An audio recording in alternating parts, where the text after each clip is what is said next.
নাম ছিল হিন্দু মহাসভা, তারপরে এদের নাম হলো জনসংঘ, এখন এদের নাম ভারতীয় জনতা পার্টি।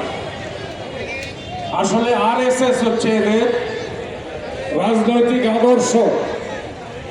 এরা আরএসএস দ্বারা পরিচালিত হয়। আজকে ভারত সরকার আরএসএস এর এজেন্ডাতে চলছে। একটা ভয়ঙ্কর সত্যি। আমি অনেক জায়গায় বলি, একটা দেশদ্রোহী রাজনৈতিক দল, ভারতবর্ষ ভারতবাসীর দুর্ভাগ্য, সেই দেশদ্রোহী রাজনৈতিক দল আজকে রাষ্ট্র ক্ষমতায় আসীন হয়ে আছে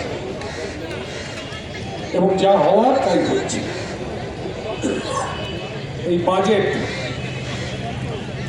2025 সালের বাজেট পেশ হলো 1 ফেব্রুয়ারি। চেষ্টা হচ্ছে একটা উল্লাস তৈরি করা, মধ্যবিত্তদের নাকি একটা নবজীবন এই বাজেটের মধ্য দিয়ে এই সরকার দান করেছে। আমি জানি না যারা ভারতবাসী, ভারতবর্ষের কটা লোক মাসে 1 লক্ষ টাকা বেতন পান, মাসে 2 লক্ষ টাকা বেতন পান, তাদের জন্য কিছু আয়কর ছাড় দিয়ে যদি ভারতবর্ষে অর্থনীতি চাঙ্গা করা যায়, তাহলে তো সমস্ত অর্থনৈতিক বিদ্যা বুদ্ধি মিথ্যে হয়ে যায়। ভারতবর্ষে রেকর্ড মুদ্রাস্ফীতি, মন্দা, বেকারি, আমাদের দেশে শিল্পগুলো রাষ্ট্রীয় ক্ষেত্রে জলের দরে আদানি আম্বানিদের বিক্রি করে দেওয়া হচ্ছে। রেল প্রতিরক্ষা বিক্রি হয়ে যাচ্ছে, কোনো চাকরির পরিকল্পনা নেই। এই মোদী এসেছিলেন 2014 সালে ক্ষমতায়, কি বলে, আমি বছরে 2 কোটি বেকারের চাকরি দেব। কোথায় গেল? তারপরে কোনো বাজেটে বেকারি সমস্যা সমাধানের কোনো পরিকল্পনা। এই বাজেটেও বেকারি সমস্যা সমাধানের পরিকল্পনা আমরা দেখতে পেয়েছি। মোদী বলেছিলেন কালো টাকা উদ্ধার করবেন, তাদের কত নটঙ্কি।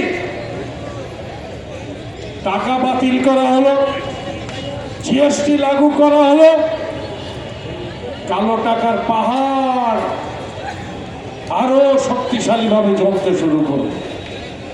বলেছিলেন বিদেশ থেকে কালো টাকা উদ্ধার করে আনবেন, 15 লক্ষ টাকা করে মাথা পিছু ব্যাংকে জমা হয়ে যাবে। আর উচ্চারণ করেন না, একটা ধাপ্পাবাজ মিথ্যেবাদী। আমাদের রাজ্যের মুখ্যমন্ত্রীর সঙ্গে দেশের প্রধানমন্ত্রীর খুব মিল আছে।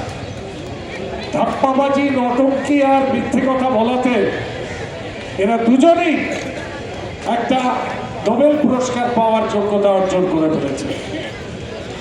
আজকে আমাদের প্রধানমন্ত্রী গেছেন কুম্ভ স্নানে। ধর্মের নামে ব্যবসা, রাজনীতি ধর্মের ব্যবহার। কদিন আগে ইউপির সরকার, আদিত্য যোগীনাথের সরকার ঘোষণা করেছিলেন রেকর্ড লাভ হবে নাকি 7,500 কোটি টাকা লাভ করেছে কুম্ভ মেলা থেকে। এরা ধর্ম মানে, এরা হিন্দু। তাহলে স্বামী বিবেকানন্দ কে ছিলেন? এরা যদি হিন্দু হয়, এরা যদি হিন্দু ধর্মের ইজারাদার হয় স্বঘোষিত, তাহলে স্বামী বিবেকানন্দ কে ছিলেন? রামকৃষ্ণদেব কে ছিলেন? আজকে দেশবাসীর কাছে এটা বড় প্রশ্ন হওয়া দরকার। এই নটঙ্কি কখনো যাচ্ছেন স্বামী বিবেকানন্দ রকে ধ্যান করতে, সমস্ত টেলিভিশনকে দেখে দিচ্ছেন, তিনি ধ্যান করছেন, তার ছবি গোটা দেশে সমস্ত মিডিয়া দেখাচ্ছে। ভগবানের ধ্যান করে লোকে। আমাদের দেশটা সনাতন দেশ, আমরা সনাতন ধর্মে বিশ্বাস করি, হিন্দু ধর্ম। এ ধর্মে অনেক সন্ন্যাসী সাধু মহাপুরুষ আমরা দেখেছি। কেউ হিমালয়কে সাধনা করেন, কেউ জঙ্গলে গিয়ে বটবৃক্ষের তলায় বসেন। কাউকে এরকম মিডিয়া প্রচার করতে দেখা যায়নি। এমন একটা ভণ্ড সাধু আমাদের দেশের প্রধানমন্ত্রী হয়েছে। আর তার জেলা আদিত্য যোগীরা ইউপির মুখ্যমন্ত্রী হয়েছে। আমাদের দেশের বাজেটে বঞ্চনা করা হয়েছে, ঠকানো হয়েছে দেশবাসীকে, ধাপ্পা দেওয়া হয়েছে দেশবাসীকে। তার প্রতিরোধে প্রতিবাদে আমাদের নামতে হবে। আমরা বলছি কুম্ভে কত লোক মারা গেছে আমরা জানি না, তার কোনো পরিসংখ্যান, তার কোনো হিসেব এখনো পর্যন্ত দিল্লির সরকার, ইউপি সরকার আমাদের দেননি। ডেড বডি পাঠিয়ে দেওয়া হচ্ছে ডেথ সার্টিফিকেট ছাড়া, পোস্টমর্টম ছাড়া। কি হবে? মানুষগুলো তো মারা গেল। যে মানুষগুলো মারা গেল তাদের যদি জীবন বিমা থাকে, তাদের যদি ব্যাংক অ্যাকাউন্টে সামান্য পয়সা থাকে, তারা যদি কোথাও চাকরির কোনো শর্ত থেকে থাকে, সেই সব পাবেন কি করে সুবিধা ডেথ সার্টিফিকেট ছাড়া? পশ্চিমবঙ্গে তাদের ডেথ সার্টিফিকেট দেওয়া হচ্ছে, সেই ডেথ সার্টিফিকেট গ্রহণ করা হবে? কি ভাবছেন এরা? ধর্ষণ, নারী নির্যাতন, ভারতবর্ষ এখন লজ্জার জায়গা। সেদিন অযোধ্যাতে একটা আদিবাসী তরুণীকে কি জঘন্যভাবে গণধর্ষণ করে খুঁচিয়ে খুঁচিয়ে তাকে প্লেট দিয়ে হত্যা করা হয়েছে। আমাদের পশ্চিমবঙ্গে রোজ কাগজের পাতা খুললে দেখতে পাবেন গণধর্ষণ, খুন। প্রশাসন আছে, গভর্নেন্স আছে, প্রশাসন কি করছে?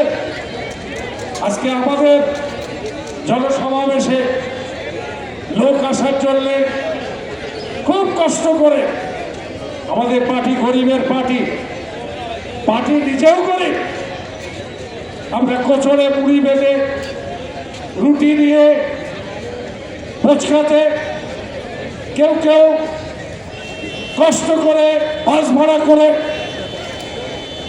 আমাদের কমরেডরা আসছিল। এখানে পুলিশ অধিকর্তারা অনেক মিষ্টি মিষ্টি কথা আমাদের বলেছে, কিন্তু বাস্তব হচ্ছে বহু বাস এখনো পর্যন্ত এসে পৌঁছতে পারে।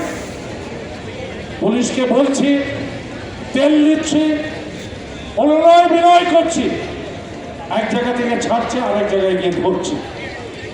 এখনো 8খানা বাস ওই বিলাকা থানা এলাকায় আটকানো পড়ে আছে। আমাকে তারা ফোন করে ভিডিওতে দেখাচ্ছিল, তারা ওখানেই মিটিং করছে।